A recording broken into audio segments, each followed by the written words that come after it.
Hello everyone and welcome to the Champions Showdown, the Chess 960 edition. We haven't seen a game in Chess 960 on this channel in quite a while. I think it was the Alexander Grishuk versus Magnus Carlsen game where Grishuk checkmates Carlsen in 7 moves.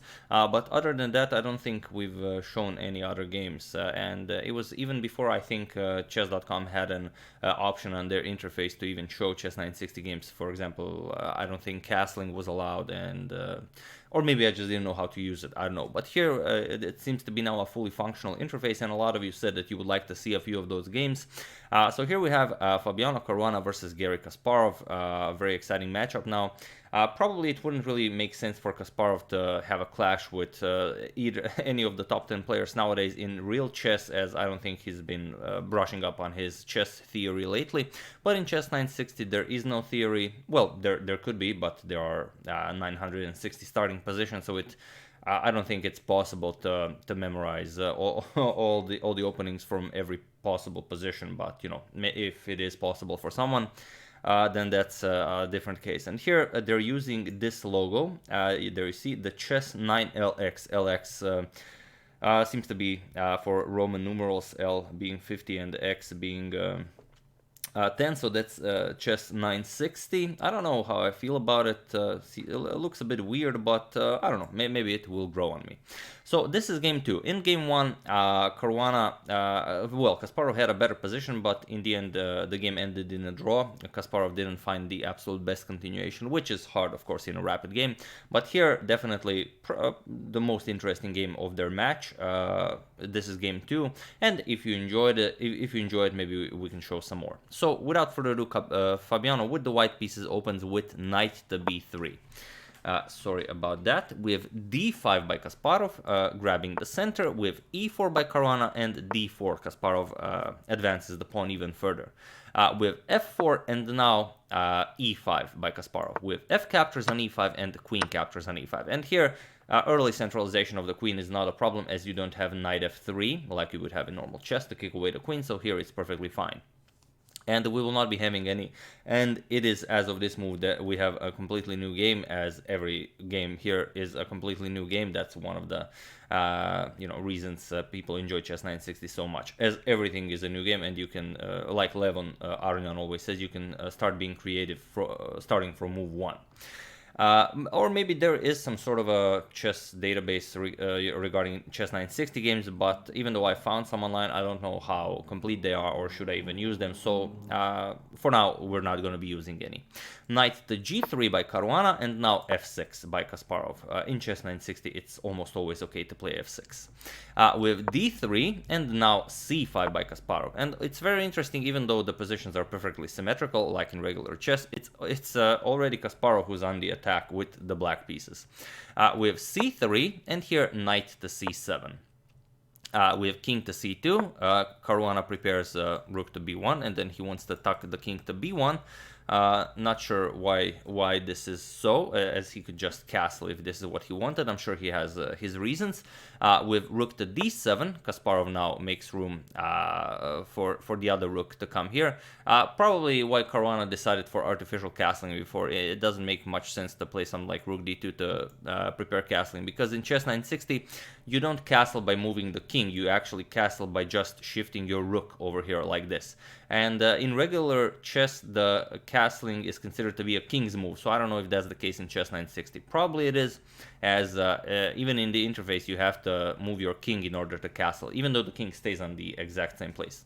But okay, knight to f5 by Fabi, probably provoking weaknesses. He wants b6 to be played, and here Kasparov just castles queen side, sorry. You can't just bring the rook over here, you have to move the king and then castling occurs, even though the king hasn't really moved anywhere. Bishop to f2, preparing to bring this bishop over to this very nice diagonal, and now knight to g6 by Kasparov. We have c captures on d4, c captures on d4, and now rook bc1. Caruana is now ready to castle artificially. king to b8, getting the king out of the c file, and now king b1.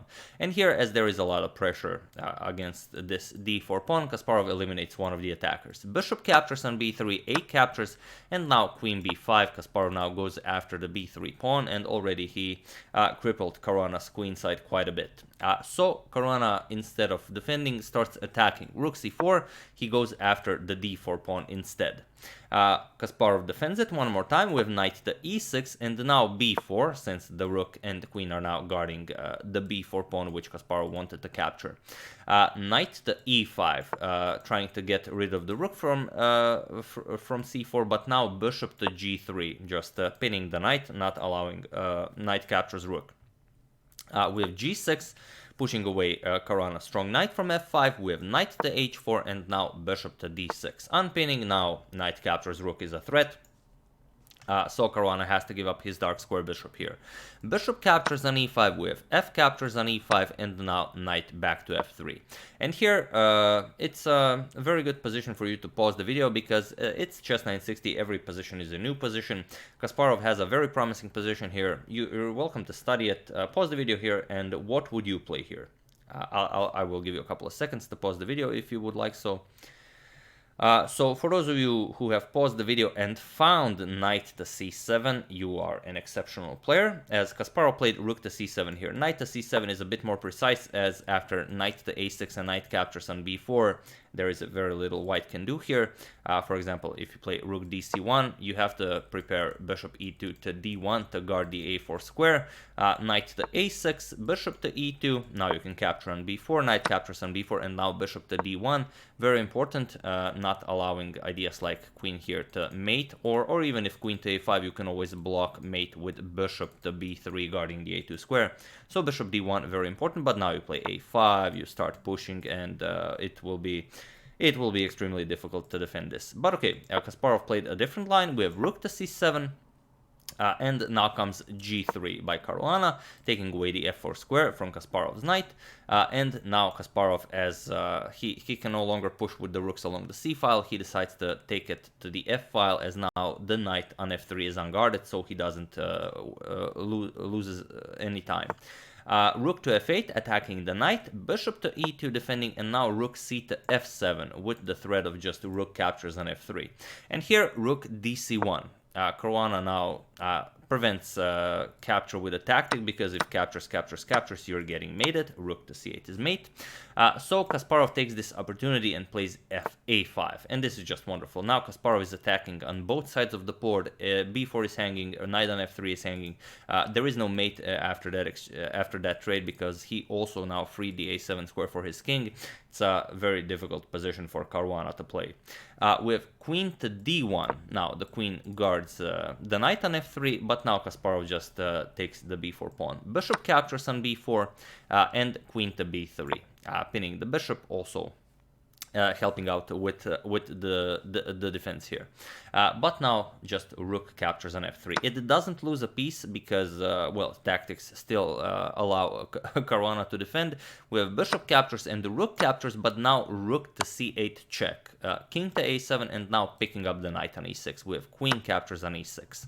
And here Kasparov plays bishop to c3, already threatening queen captures on b2 mate. And how do you defend this? You have to bring your queen back to help out with the defense with queen to a2, and here Kasparov just picks up yet another pawn. Rook captures on b3, and now it's very dangerous. Here it's hard to find the defense. Moves like rook to d2 are coming, adding yet another attacker to the b2 pawn. Caruana plays rook to c4. Now he's hoping for rook to d2 to meet this with rook to c2, just hanging in there, hoping to guard everything. But Kasparov played a most interesting move. After rook to c4, Kasparov played bishop captures on b2, which is just great, as of course you're hoping for queen captures and rook to b3. just picking up the queen like this captures, and rook b3 will pick up the queen with check. What Kasparov should have done instead of this bishop captures on b2 move is a rook e3, and now you just pick up the e4 pawn. You have two connected pass pawns in the center. Caruana is dead lost here, which is what the quote above the board basically says. Even not making a move wins here for black. But this is what Kasparov should have done. For example, after b3 you're gonna go queen to b6, and after queen to a4, now bishop back to b4. You're guarding everything with your bishop. If white wants to get out of this mess, he will have to give up a rook at some point, but it will not help him. You're gonna eliminate the e4 pawn and then have two connected pass pawns in the center of the board. But Kasparov played bishop captures on b2, and it allows Caruana a very delicate defensive maneuver. So feel free to pause the video and try to find this defensive maneuver while I give you a couple of seconds.